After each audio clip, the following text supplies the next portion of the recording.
Hello everyone and welcome to another video. Every time I do a Q&A over on Instagram or I ask you guys to ask me questions, I get absolutely inundated with people asking me questions specifically about productivity and how I get so many things done and how I juggle doing a full-time job and studying and all of that kind of stuff on top of like running a YouTube and writing and doing like the various things that like I do. I have learned many tips and tricks over the last few years in terms of how to optimize my time, how to have like healthy productivity habits, and I wanted to share those with you guys today. But before we kick off with speaking about productivity, I did just want to quickly say that this video supports healthy productivity. I don't want to encourage anyone to burn out, to work themselves into the ground. I know that I've been there many times before, and honestly, burnout sucks and it's awful, and I am at the point now where I'm coming out of like a few years of pretty significant burnout. But I did just want to really labor on the fact that this doesn't support unhealthy productivity, that toxic productivity is a very bad thing, and there are times when hustle culture can be quite problematic and unhealthy, and I don't want to encourage that in any way. So this is a video about healthy productivity and healthy productivity tips to help people who want to like achieve their goals and get stuff done. The fact of the matter is that for those of us who don't come from wealth or like financial privilege, if you want to pursue something creative that doesn't necessarily earn money, maybe it's you want to be a writer one day or you want to be an artist. For most of us, we have to have full-time jobs or we have to work on top of doing school so that we can pay rent and bills and all that other stuff whilst being creative outside of hours. This is something that I am very familiar with. In order to do the creative things I've been really passionate about, like YouTube and writing and all this other stuff, I've had to work pretty hard outside of school and work hours. I think it's really important that there are healthy productivity resources out there. So point number one that I wanted to make is to throw toxic productivity in the bin. I know I've already briefly touched on this. This is a really important thing. It can be really enticing to come home after a long day of work or a long day of study and to spend many hours doing all the tasks that you wanted to do throughout the day that you couldn't do because you were at work. But you do need to take care of yourself. Again, you are not a robot. You are not designed to constantly output things. You need rest, you need sleep, you need to look after yourself, and you absolutely need to do things that are fun and enjoyable that don't necessarily have to contribute to the stuff that you're making and the hustly business that you're doing. For example, I have recently decided that I want to learn the piano. I made a video about it actually, which is sort of contradicting the point I'm about to say, but me learning the piano is just for me. It's not for anyone else. So basically this is me saying that you have the right to develop hobbies that don't necessarily contribute to your other success. In order to be creatively replenished, we all need to have stuff that's fun, that feeds our soul, that is just relaxing and good for us. And so that means that you don't need to be hustling all the time every day. Another point to this is the fact that sleep is very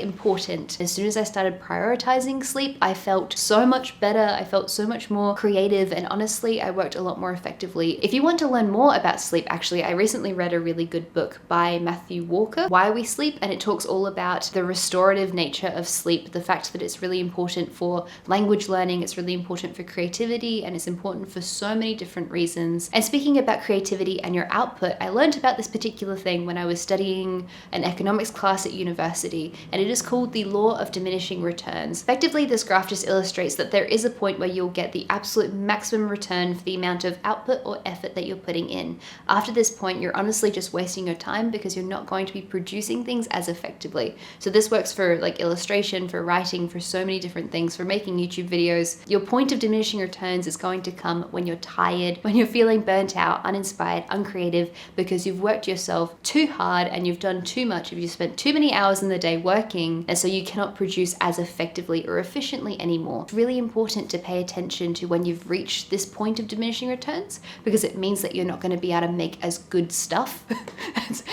Excellent English. She paid for a postgrad in English literature to say as good stuff. It's much better to just manage yourself, manage your energy levels, and then you can work at a more consistent pace rather than working really hard for short bursts of time, burning yourself out, exhausting yourself, and then like just taking big massive breaks for long periods of time. Setting realistic expectations. Now, everything on this list is stuff that I've personally struggled with in the past. So for me, I follow a lot of creative people on social media, and I really love seeing like the behind the scenes of what they do and like their work process posts and stuff like that. However, the sort of like difficult part about following like these people who inspire you on social media is that you sort of like tacitly or like subconsciously compare yourself to them. So basically, like what I'm saying is, if you work a full-time job and if you're new to something, say the example is writing, you are not all of a sudden going to be Brandon Sanderson. You're not going to turn out to 400,000 word novels a year that are super duper polished. When Terry Pratchett was working at the water company, that was his day job when he was starting out writing, his writing goal every day was to write 400 words. Now that is a realistic amount of words to write per day if you're a person who has an exhausting full-time job, right? Maybe for you a realistic amount to write is 200 words. Maybe it's realistic for you to do one illustration a week or to do one painting every 2 weeks. Whatever it is, you need to work at your own pace, and you cannot expect yourself to be producing a new artwork for Instagram every single day of the week if you've got full-time school and full-time work. It's amazing to follow all those people on social media who have the ability to work full-time on the stuff that they love. But if you don't have that privilege just yet and that's what you want, you need to be kind to yourself and to work at a pace that's realistic. It's really important to have realistic expectations because you want to feel good about the stuff that you're doing and the stuff that you're completing. So if you, like me, are working a full-time job and you want to come home and be productive at nighttime, maybe give yourself 2 things to get done instead of 17 things to get done. And then if it's getting later on in the night and you find that you've finished everything you wanted to do, you have some spare time, you want to do some more creative stuff, you can put another thing on that list. The most important thing is that you don't feel crappy about the fact that you're not producing a certain amount, and that you need to be realistic with how much stuff you can get done, because it's impossible for those of us who work full-time jobs to suddenly be able to produce the same amount of output as a full-time expert in a particular creative field. Number 3 is set your priorities. So this feeds into the last point a little bit. Essentially, what I'm saying is that you should look critically at how you're spending your time. If you multiply the time that you spend on YouTube with the time spent on Instagram, Twitter, Reddit, any other social media platform, all of that time adds up really, really quickly. That's not to say that spending time on those platforms isn't meaningful or isn't necessarily valuable to your life, but essentially it means that there might be things that you're doing throughout the day that maybe you don't value so much, or maybe you don't care about as much, and you'd rather be spending that time with sketching or brainstorming or doing other stuff. Now this could honestly be anything. Maybe you're spending a lot of time watching Netflix and you don't want to do that anymore. Maybe you spend a lot of time like dawdling and phasing out when you're doing stuff, and that means that you don't work very efficiently or effectively and stuff like that. I think social media though is such a prominent one for me because I've spent the last like 3 years working in digital marketing, and like, I mean, specifically my day job was in social media, so not me doing YouTube stuff. Having to spend like all day, every day on social media, scrolling through Twitter for work has made me really like cognizant of the fact that social media is terrible for your brain. All social media apps through machine learning are specifically designed to maximize your attention. And it means that we spend so much time just scrolling and scrolling and scrolling and not even thinking about it. And our brains don't get the opportunity to just pause and not be constantly stimulated and just think about things for a little while. I struggle with like my attention, and honestly, I have constant issues with feeling the need to go on social media. And so it's a really big thing for me, at least. Look at how you're spending your time. If you're really struggling to work out where all of your time is being spent every day, feel free to write it out and write, I got home from work at this time, I spent this much time on Facebook before I started making dinner, I did this, I did that, and then look really critically at how you're spending your time and what stuff you want to juggle in order to give you more free time. Number 4 is use technology to your advantage. Now, I did just have this whole spiel about how social media is like bad for your brain and like overstimulating and whatever. There are a lot of management tools and apps out there now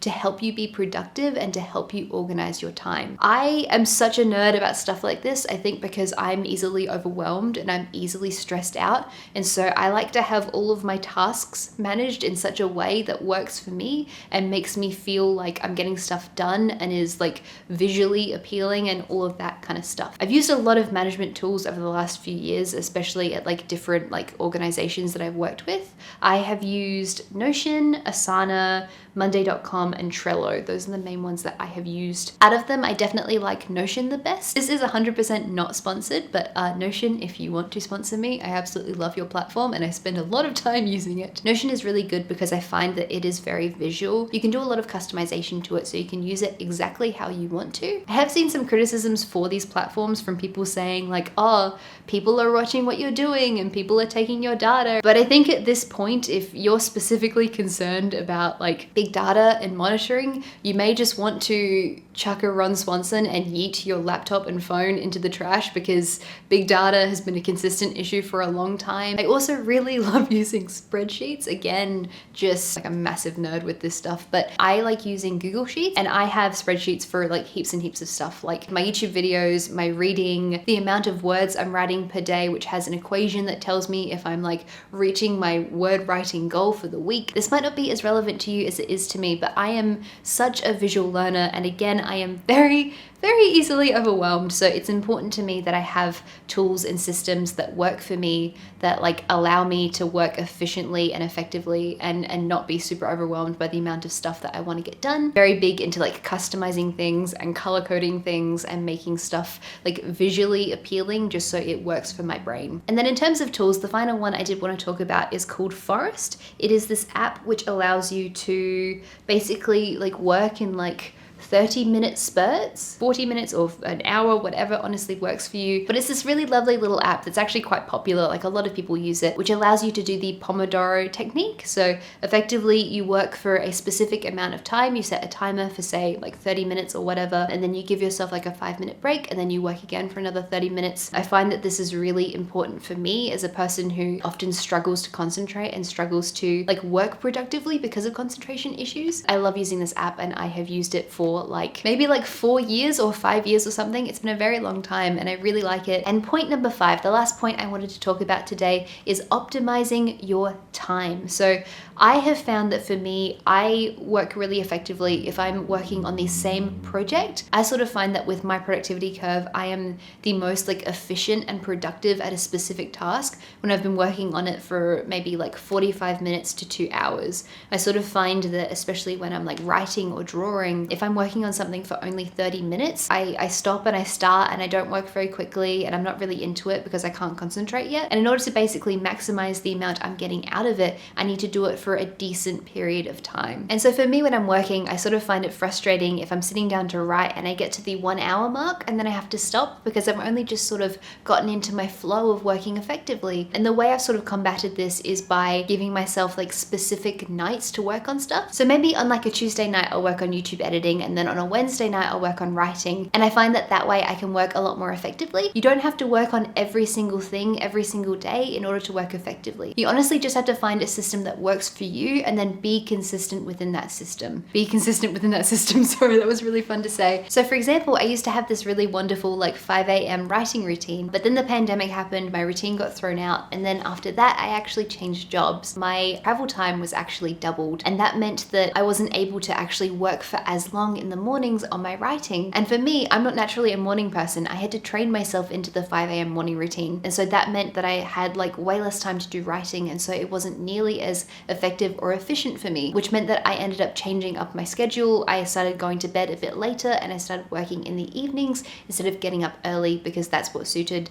like my lifestyle. And so yes, that's my final point. Work in a way that's efficient and effective for you and optimize your time to suit you, your lifestyle, and your routine. Just because someone says you need to draw every single day or you need to write every single day or you need to do this, that, or the other in a specific way doesn't mean that you have to do it that way, doesn't in any way invalidate your process or your routines and your behaviors. You just honestly have to find the thing that works for you so that you can also give yourself time to rest and sleep and have fun. But yes, those are all of my tips and tricks that I've learned over the last few years for like optimizing your time, for being productive. You might notice that we have a new bookcase in the background. I haven't filled it yet, which is kind of annoying me a little bit because it doesn't look like super duper pretty and aesthetically pleasing with the books yet. I'm going to try and sort that out soon. I'm so happy with it. It's really pretty. Thank you guys so very much for watching. Thank you to everyone over on Patreon for supporting this channel. Take care and I will see you next time.